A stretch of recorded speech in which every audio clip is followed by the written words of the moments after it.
Hello, I'm Professor Kino, and welcome to my Office of Cinematic Antiquity. Today we will be concluding the series of my top 10 favorite films. And coming in at number 1, my favorite film of all time is... This story, originating in 1862 with a rather large book by French author Victor Hugo, Les Misérables has captivated audiences for more than a century. However, the most well-known version of this story, its musical adaptation, did not come into being for quite a while after the book's initial publication. To be exact, the French language version of this musical premiered in 1980, followed by the English version premiering in 1985. And this version became so well received that it opened on Broadway in 1987 and performed the show 6,680 times over the course of its initial run, and won a total of 7 Tony Awards. And while the story of Les Mis was adapted into a film in 1998, it was not until 2012 that director Tom Hooper brought the musical version of it to life on screen. Premise: after an ex-con, Jean Valjean has a revelation. He flees parole with the goal of atoning for his crimes in the eyes of God.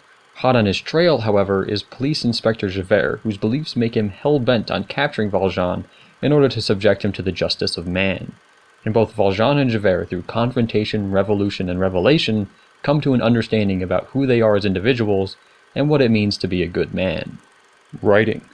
There is a lot that happens in this film, and I'm not going to be able to cover everything, but I will spend time on its core aspects. This film is about clashing ideologies, most notably the clash between Valjean and Javert. Valjean is all about forgiveness and salvation through good deeds. After being forgiven for his sins by a holy man who showed him kindness and hospitality at a time when Valjean was teetering on the precipice between succumbing to a life of crime and living an honest life, he comes to the revelation that everyone deserves a second chance. Because of this, Valjean breaks his parole and tries to make a new life for himself with the intention of helping the downtrodden and hopeless. In this process, he takes a poor girl named Cosette under his wing after her mother, Fantine, tragically dies from a sickness and hopelessness that infected her after she was dragged into the doldrums of society because of a string of uncontrollable and unfortunate circumstances. Over the course of about 10 years, while still running from his past, caring for Cosette teaches Valjean how to love and forgive the people around him unconditionally. Who am I? Can I condemn this man to slavery? Pretend I do not feel his agony. This innocent who bears my face, who goes to judgment in my place. Who am I? Can I conceal myself forevermore? Javert, on the other hand, is more black and white. While he is the antagonist of the film, he is not a bad guy, he is just misguided. And on a symbolic level, he is the literal representation of Valjean's past haunting him. Javert, having grown up in the underbelly of society himself, grew into adulthood with a drastically different perspective of criminals and the downtrodden. Instead of believing in forgiveness and second chances, Javert believes in order and the delicate balance that sustains it. He finds it impossible to forgive those who stray from the law and sin even once, because in his eyes, once someone is a criminal, they are always a criminal no matter how much they try to cover it up.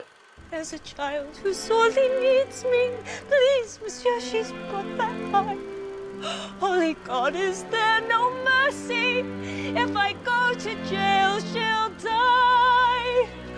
I have heard such protestations every day for 20 years. Let's have no more explanations. Save your breath, save your tears. Honest work, just reward. That's the way to please the Lord. Just like how all it took was for Lucifer to fall once to make him into the devil, all it takes is someone slipping up once to fall from the grace of God. And after that, the only way to even partially earn back some type of forgiveness is not through kindness, but hard, honest work and punishment. Consequently, Javert feels like he is the man who needs to walk this balance between the graceful and the fallen to keep the world in check. And because of this, having Valjean break parole under Javert's watch bothers him. Valjean might not be the worst criminal in the world, but he is still a criminal, and unless he is brought back to justice, he will disrupt the balance that Javert believes in. And if you fall as Lucifer fell, you fall in flame. And so it must be, for so it is written on the doorway to paradise, that those who falter and those who fall must pay the price. And the differences between these two men's ideologies is the main driving force behind this film, the clash between forgiveness and justice, between chaos and order, between freedom and servitude. In mercy's name, 3 days are all I need. Then I'll return, I pledged my word. Then I'll return. You must think me mad. I've hunted you across the years. Men like you can never change a man such as you. And this drives the film through its second and third acts, both of which take place during the June Rebellion of 1832, a conflict fitting to the narrative because it dealt with the forgotten everyman demanding freedom and the French government trying to maintain order. And it is on this battlefield that Valjean and Javert clash one final time, and where Valjean is finally able to shake the stubborn and narrow-minded ideology of Javert, a victory that represents Valjean shedding the final sinful part of his past and forgiving himself so that he can finally move on and achieve peace. And then the film concludes with one of the most beautiful endings of a film, barring one detail that makes it a little bittersweet for me personally, that I have ever seen. And while there is a lot more meat to this film, this conflict between Valjean and Javert is its central focus. And if there are any flaws in the writing, it would be that there is just too much meat to this film, and it makes the whole narrative a little fast-paced at times, and consequently, there's not too much time spent with the minor characters. In fact, there are a few times in the film where a name is dropped to explain something or invoke surprise, but, and I know this from experience, on the first viewing of the film, these moments might just leave you scratching your head saying, "Who?" Who are you? Fauchelevent? Listen, everybody! General Lamarck is dead. Additionally, since it was a creative choice to sing 95% of the dialogue, sometimes the lines come off as awkward or strange. However, this is just a minor nitpick because it doesn't often affect the film. Where's the child, Cosette? She's gone with the gent. Didn't tell us where they went. Didn't leave his home address. That being said, the lyrics to the songs are phenomenal and catchy. The story arcs of the central characters, namely Valjean and Javert, are powerful, and the structure of the story is engaging and unique. There is a reason that Les Mis was such a hit when it was on Broadway.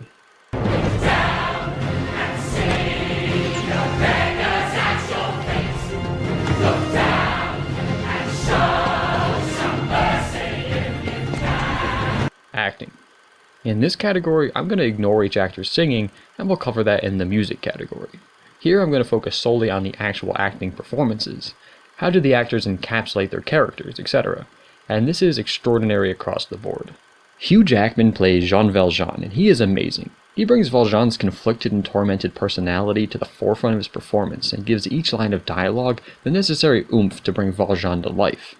Have I fallen so far, and is the hour so late, that nothing remains but the cry of my hate, the cries in the dark that nobody hears, here where I stand at the turning of the years.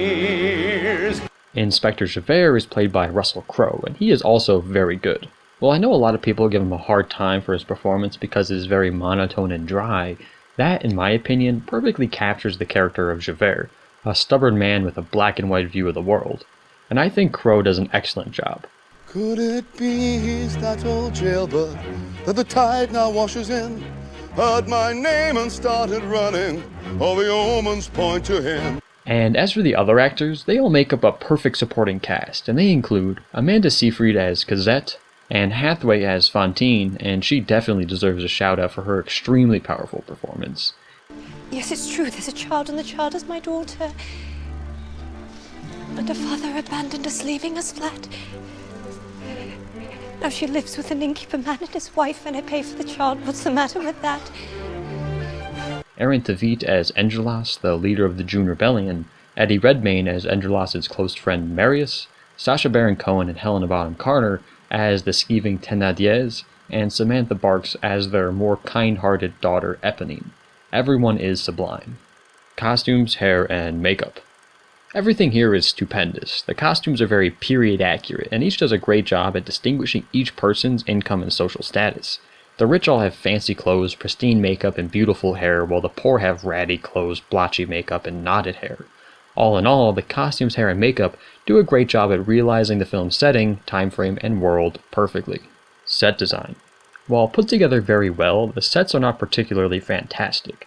They feel more like backdrops that are used to put the actors just somewhere. And while there are some fantastic sets, the shipyard, the church, they don't feel like their designs are irreplaceable. And this is in part due to the fact that this version of the story was originally a stage production, and because of that, the set design was never really the forefront of the production, and because the cinematography here features a lot of close-ups, a fact that I will cover more in the cinematography section, the sets are not clearly visible for a whole lot of the film. Most of the intention is instead placed on the actors' performances and the story. Choreography. As for the action and the dancing, there is only a little of each, and neither of them are particularly amazing. The action, for instance, is a little too hectic and never really makes you feel engaged. While it is handled well enough to make it understandable, it just feels off at times. And this might be in part due to the fact that so much of the camera work in the rest of the film is slow, but when the action happens it suddenly cuts all over the place and feels, in a word, choppy. Then again, this isn't an action film, so less focus is placed on it as a whole. And as for the dancing, the camera is never really on the motion for long enough to get a good feel of how well choreographed it is. That being said, I don't have anything bad to say about the dancing, just that it feels like we never really get to see it. Cinematography. The cinematography in a Tom Hooper film is always very unique. He uses a lot, and I'm talking a lot, of close-ups, handheld filming, off-centered framing, boom shots, and Dutch angles. And while it sometimes feels like Hooper and his cinematographer Danny Cohen do get a little carried away in their filmmaking decisions, the whole movie does feel impressive and grand, and there definitely are some very beautiful shots in the bunch. In a phrase, the cinematography is gorgeous, but at times bombastic. Editing. First, the great. During the very emotional scenes, there is little editing done.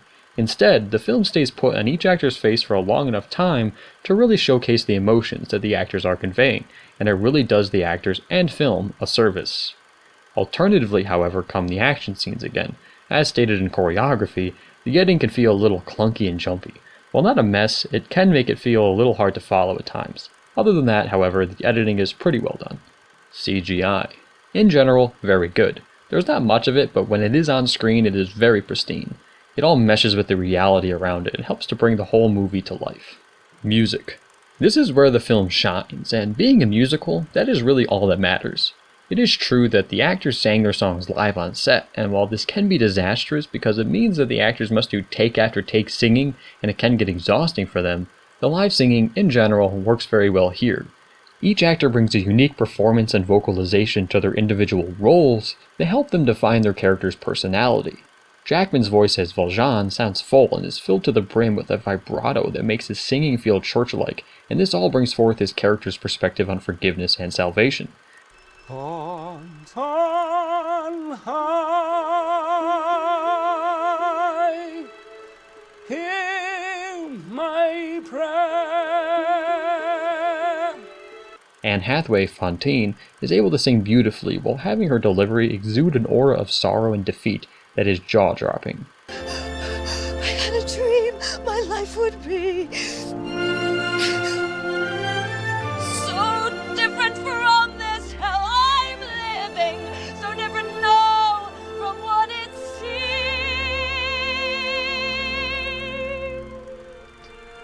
Aaron Tveit, the revolutionary leader Enjolras, brings so much charisma and stoicism to his voice that he makes his character easy to respect and admire. Is this simply a game for a rich young boy to play? The colors of the world are changing day by day. Red, the blood of angry men. Black, the dark of ages past. Red, a world about to dawn. Black, the night that ends at last. Amanda Seyfried, Cosette, brings a songbird-like purity to her voice that makes her whole sheltered and pure personality shine like a beacon. In my life, please forgive what I say. You are loving and gentle and good. But Papa, dear Papa, in your eyes I am still like that child who's lost in a wood. Eddie Redmayne, Marius, is able to capture a boyish charm in his performance that sums up Marius perfectly. Had you seen her today, you might know how it feels to be struck to the bone in a moment of breathless delight. Had you been there today, you might also have known how your world may be changed in just one burst of light. And what was right seems wrong, and what was wrong seems right. Sacha Baron Cohen and Helena Bonham Carter give the Thénardiers a slimy feeling that captures who they are to a T. Everybody raise your glass!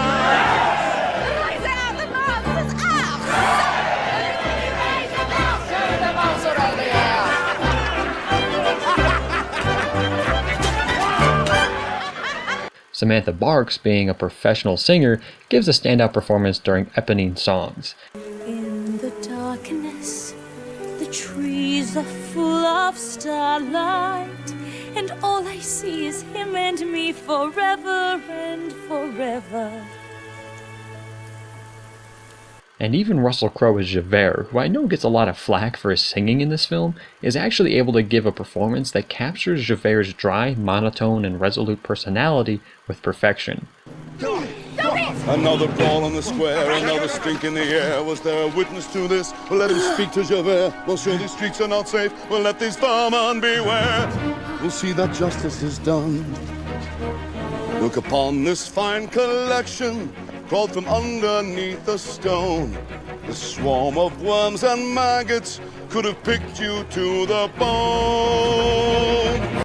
Everyone here is able to bring their characters to life just through their singing, and that elevates the whole film up to something spectacular. Everyone is just phenomenal. And as for the accompanying instrumental music, it is also fantastic.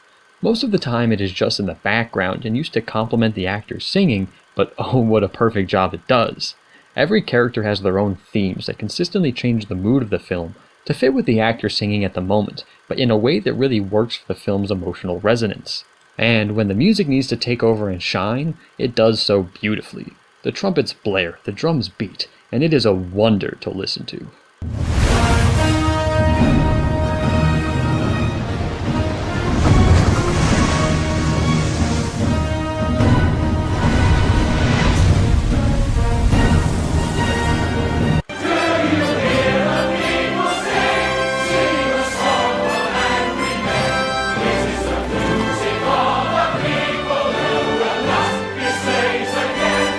Direction. While not everything in this film is perfect, the way the action is handled can be clunky, the decision to sing 95% of the lines can be a little awkward, and the cinematography can be a little bombastic, Hooper was able to take the stage production of Les Misérables and give us a unique and faithful screen adaptation with a wonderful score, extremely impressive acting, an engaging story, and a beautiful and resonant conclusion. My enjoyment. As I confided in the opening of this video, 2012's Les Misérables is my favorite movie of all time. Does that mean it's perfect? Far from it. Like with a lot of my favorite films, I just saw this one at the right time in my life, and the way that the film deals with the ideas of right and wrong, atonement, salvation, and forgiveness of yourself and those around you really resonated with me on a sort of personal and spiritual level. I'm not a very religious person, but I still found Valjean's story captivating and endearing. After my first viewing, I found myself humming the music constantly, and between then and today, I've listened to the soundtrack from start to finish more times than I can count. I just find it all beautiful and impactful, especially the film's ending, and if someone asks me what my favorite film of all time is, I will always say, without hesitation, Tom Hooper's Les Misérables. Recommendations. I recommend this film to anyone looking for a good musical with very solid acting, an amazing score, a beautiful message, and some unique cinematography. If you dislike musicals, however, I doubt this will sway you. Similarly, and I know this from experience, that some folks who are sticklers when it comes to vocals, meaning people who want all their singers in musicals to be pristine, might want to avoid this as well. A lot of the actors in this movie are actors first, so not everyone's singing is perfect, and so it may agitate some people. Nevertheless, since this is my favorite film, I want to end this review by encouraging everyone to give it a try, because, if nothing else, Les Mis is a beautiful film that I think deserves more attention.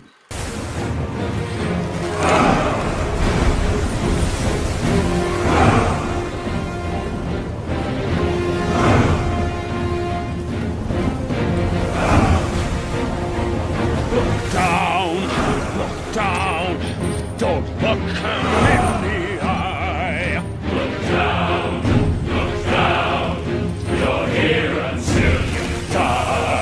Thanks for watching, I hope you liked it. If you did, leave a like. If you want to see more, please subscribe.